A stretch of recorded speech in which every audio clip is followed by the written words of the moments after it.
Hello विद्यार्थियों, one day mission excellence online platform पर आपका हार्दिक स्वागत एवं अभिनंदन है। आज मैं वो टॉपिक लेके आया हूँ जो पिछले टर्न पे हमने पढ़ाया था, पिछले वीडियो में हमने दिया था, उसी के आगे, जिसका नाम है सममित त्रिभुज। तो मित्रों, हमने आपको जो त्रिभुज पढ़ाया था शॉर्ट ट्रिक द्वारा, और आज भी हम सममित त्रिभुज भी बताएंगे शॉर्ट ट्रिक द्वारा। तो आइए देखिए, ये सममित त्रिभुज कब कहलाएंगे? जब प्रत्येक भुजा पर बने त्रिभुजों की संख्याएं समान होती हैं, तो ऐसे त्रिभुज को हम सममित त्रिभुज कहते हैं। क्या कहते हैं? सममित त्रिभुज। सममित त्रिभुज की परिभाषा क्या होगी? जब त्रिभुज के प्रत्येक भुजाओं पर बने त्रिभुजों की संख्याएं समान होती हैं, तो उसे हम क्या कहेंगे? सममित त्रिभुज। तो देखिए, ये हो गया 1 2 3। अगर हम यहाँ से भी काउंटिंग करें, 1 हो गया, ये 2 आ जाएगा और ये 3 आएगा। यहाँ से भी हम काउंटिंग करें तो इसे हम 1 कहेंगे, इसे 2 कहेंगे, इसे हम क्या कहेंगे? 3 कहेंगे। यही बात यहाँ पर भी आती है कि अगर हम इसे 1 कह रहे हैं तो इसे 2 कहें और इसे 3 कहेंगे। तो ऐसे त्रिभुज को हम क्या कहेंगे? सममित त्रिभुज। तो सममित त्रिभुज में निकालने के लिए सबसे पहले हम करते क्या हैं? जो ट्रिक है इनका, ये देखिए ट्रिक में हम इन तीनों संख्याओं को लिखेंगे, 1 2 और 3। 1 को हम सेम उसी रूप में लिखेंगे और इसके बाद ये संख्या को हम 2 में प्लस कर देंगे, तो आएगा कितना? ये 3। फिर 3 को हम इसमें प्लस कर देंगे और ये बराबर हो गया 6। अब हम नीचे से ऊपर की ओर चलते हैं। ठीक, नीचे से ऊपर की ओर जब चलेंगे तो आपको ये ध्यान देना है कि नीचे जो पहली संख्या आएगी उसको छोड़ देना है, यानी इसे छोड़ देना है। ठीक, अब हम इसे छोड़ जब देंगे तो ये इसको हम क्या लिख सकते हैं? 0 लिख सकते हैं। इस संख्या को हम लेंगे, ये 3 हो गया, इसे हम फिर छोड़ देंगे, 0 लिख दिए। अब ज़रा देखिए कि कुल त्रिभुजों को हम जोड़ेंगे। ये कितने हो गए? इनको जोड़ लिए, 6 3 9 1 10 और प्लस ये कितना बचा? 3, अर्थात कुल त्रिभुज कितने हो गए? 13। इसका आंसर आ गया 13 त्रिभुज। कितने त्रिभुज हो गए? 13 त्रिभुज हो गए। अब आइए देखिए, इसमें कितने त्रिभुज होंगे? क्वेश्चन नंबर 2 में। क्वेश्चन नंबर 2 में होंगे 1 2 3 4 है यहाँ पर भी 1 है, 2 है, ये 3 हो गया और ये 4 संख्याएं हो गई। ये 1 हो गया, ये 2 हो गए, ये 3 हो गए और ये 4 हो गए, यानी ये सममित त्रिभुज हैं। सममित त्रिभुज के लिए अभी मैंने ट्रिक बताया है, तो हम क्या करेंगे? 1 2 3 और 4 संख्या को लिखेंगे और इन संख्याओं को लिखने के बाद हम आगे क्या करेंगे कि इनको हम उसी क्रम में लेके चलेंगे। ठीक, उस क्रम में लेके चलेंगे। अब यहाँ पर हम 1 को हम ऐसे लिखेंगे, फिर इसमें हम इस संख्या को जोड़ देंगे तो यहाँ 3 आएगा, फिर इसमें हम इसको जोड़ेंगे, ये 6 हो गया, फिर इसमें हम इसको जोड़ दिए, ये 10 हो गए।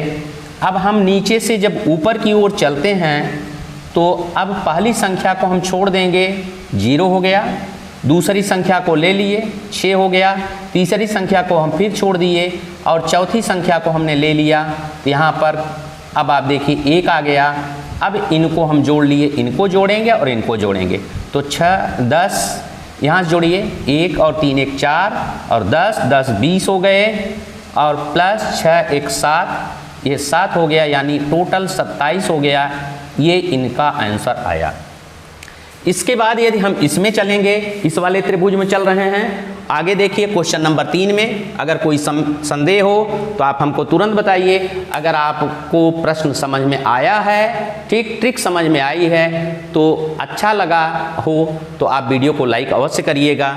आइए देखिए, इसमें 1 हो गए, 2 हो गए, 3 हो गए, 4 हो गए और ये 5 हुआ, तो यहाँ पर 1 हो गया, ये 2 हो गए, ये 3 हो गया और ये आपका 4 हो गया और ये 5 त्रिभुज हो गए। यहाँ पर हम 1 मान लिए, ये 2 हो गए, ये 3 हो गए और ये 4 हो गए और ये 5 त्रिभुज हो गए। यानी ये समान त्रिभुजों की संख्या, यानी प्रत्येक भुजा पे समान है, तो ये सममित त्रिभुज हो गया। अब सममित त्रिभुज की हम नंबरिंग करेंगे तो हम बताए हैं ट्रिक 1 2 3 4, 5, यानी जो एक भुजा पे बनेगा उस भुजा पे बने त्रिभुजों की संख्या को हम नोट कर देंगे। नोट करने के बाद हम इसको उसी रूप में रखेंगे। फिर इस संख्या को हम दूसरे वाले में जोड़ेंगे तो आ जाएगा 3। फिर जो 3 का जो दूसरे का योगफल आया उसे हम तीसरे वाले में जोड़ दिए तो आ गया ये आपका 6। और फिर इस योगफल को हम चौथे वाले में जोड़ेंगे तो ये 10 हो गया। और फिर इस योगफल को हम पांचवें वाले में जोड़ दिए तो ये आपका 15 हो गया। अब हम नीचे से ऊपर की ओर चलेंगे। नीचे से ऊपर की ओर जब चलते हैं तो यहाँ पे हम पहली संख्या को छोड़ देंगे, दूसरी संख्या को लेंगे, फिर तीसरी को छोड़ देंगे, चौथी को हम लेंगे और फिर पाँचवीं को हम छोड़ देंगे। तो यहाँ पर ज़रा देखिए कि कुल कितने त्रिभुज बने। 1, 3, 1, 4 और 6, 10, 10, 20 और 15, ये हो गया 35। और यहाँ पर जब आप लेके चल रहे हैं तो 10, 3, 13, यानी ये 13 हो गया। दोनों को जोड़ दिए तो ये बराबर आ जाएगा 48 त्रिभुज। ठीक, 48 त्रिभुज। यदि किसी भी बच्चे को कोई दिक्कत है तो आप हमको सूचित करिए, कमेंट में अवश्य लिखिए। अगर आपको अच्छा लगा हो तो वीडियो को लाइक करते अवश्य चलिए। आगे देखिए, अब एक आध प्रश्न और हम करा दे रहे हैं इस पर।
तो देखिए, 1 हो गया, 2 हो गए, 3 हो गए, 4 हुआ, 5 हुआ और 6 हो गए। यहाँ पर 1, 2, 3, 4, 5, 6, 1, 2, 3, 4, 5 और 6, यानी सब पर समान आकृतियाँ बनी हुई हैं। तो आइए देखिए, हमने लिखा 1, 2, 3, 4, 5 और 6। हमने एक को ऐसे लिख दिया, इसमें हम दूसरे वाले में जोड़ दिए, इसको प्लस कर दिए और जब प्लस किए तो आ गया ये 3। अब जो दूसरे का योगफल आया हो तीसरे में जोड़ेंगे तो ये 6 हो गया। तीसरे का योगफल हम चौथे में जोड़ेंगे तो ये आपका 10 हो गया। और चौथे का योगफल हम पाँचवें में जोड़ेंगे तो ये आपका 15 हो गया। और पाँचवें का योगफल हम छठे में जोड़ेंगे तो 21 हो गया। ठीक, अब नीचे से हम ऊपर की ओर जब चलते हैं हम नीचे से पहली संख्या को छोड़ देंगे, 0 कर दिए, दूसरी को लेंगे, तीसरी को छोड़ेंगे, चौथी को लेंगे और ये हो गया 6। अब पाँचवीं को छोड़ देंगे और छठवीं को ले लेंगे। छठवीं को हमने ले लिया और ये हो गया। 1 छोड़े, 1 पकड़े, ठीक, 15 लिखे, दूसरा छोड़ दिए, फिर हम अगला लिए, फिर अगला छोड़े, फिर अगला लिए। तो अब टोटल हम देखेंगे यहाँ पर ये 4 हो गए, 10 हो गया, 10 10 20 और 15 35, 35 और 21, तो ये आपका 56 हो गया और प्लस ये 7 हो गया और 15 7 22 हो गए। तो टोटल हम जब लेके चलेंगे तो ये आ जाएगा 8 और ये 78, यानी इनका आंसर कितना आया 78। अब उम्मीद करता हूँ कि आप लोगों को अच्छे तरीके से समझ में आ गया होगा। यदि आपको समझ में आया है तो वीडियो को लाइक करते हुए अवश्य चलिए।